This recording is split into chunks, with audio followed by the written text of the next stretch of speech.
Hey friends, welcome back to Designer Savvy. I have a project. It is a coffee table and I wanted to refinish it. I was thinking it was some kind of an exotic wood. I had no idea it had all these layers on it. It had a veneer on top. As you can see where the arrow's pointing, I sanded too far down through the layers and ruined the top of the table. Here you can see a close-up of the multiple layers of this burled faux finish. It took a lot of effort and time just to break through the initial layers of the faux finish. Had I realized in time that this was a veneer, I would not have been so heavy-handed with my sanding. Our family is a big fan of Makita tools, and this was a Makita orbital sander, but I was definitely not a fan of this sander. I worked harder than the sander, and that's definitely how it's not supposed to work. Had I used a rougher grit sandpaper, I would have torn up the top more than I did. See the pink spot right there where the arrow is pointing? That's where I had started to sand down into the veneer.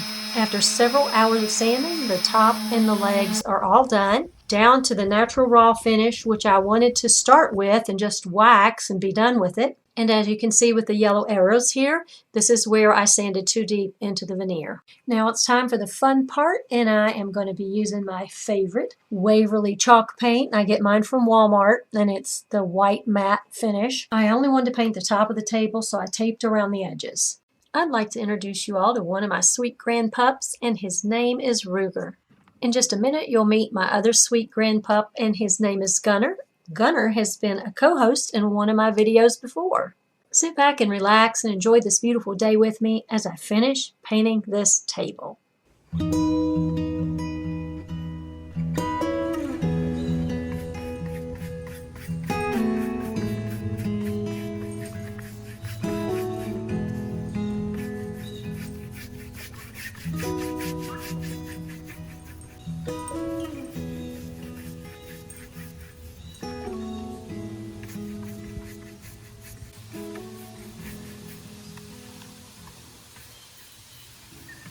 The tabletop did take 2 coats of paint, and I allowed ample drying time between both coats. I was happy with the finish when I was done with the second coat, but I wasn't happy with the color. It was a little too stark for me, so I brought some accessories outside, and that just confirmed that it did need a little bit of an antiquing color on top, but I actually didn't do that until about a week later. It may have been the Apple Barrel brand of paint that I used. I'm really not sure, and I had already thrown that away. I didn't film the paint that I used, but I did a dry brush technique, very, very dry brush, just to give it some depth and dimension, and just so this top of the table wouldn't be so stark and white. I love how it complements the natural wood finish on this table, and I'm really happy with how it turned out. Spoiler alert, you're going to see this table in an upcoming video of my basement makeover.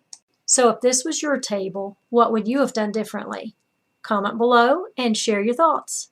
If you enjoyed this video, please like, subscribe, and share. Thanks for watching. Hope to see you in the next one.